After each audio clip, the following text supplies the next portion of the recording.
অতীতকে ভুলে গেলে বর্তমান যেমন নিপতিত হবে, ভবিষ্যৎ অন্ধকার হবে।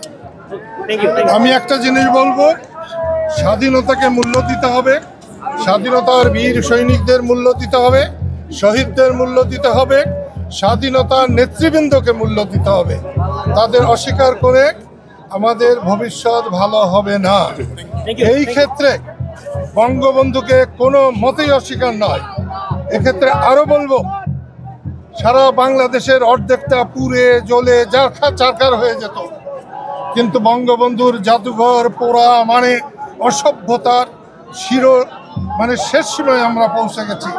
হালাকু খান, চেঙ্গিস খানেরা মিশর সভ্যতাকে ধ্বংস করার জন্য তারা মিশরকে জ্বালিয়েছিল। ঠিক তেমনি বঙ্গবন্ধু জাদুঘর পোড়া সবচেয়ে বড় অন্যায় হয়েছে, এবং যারা আজকে সরকারে আছে এবং আন্দোলনে সফল হয়েছে তারা এর সঙ্গে নাই, এ কথাটা তাদের বলা উচিত ছিল।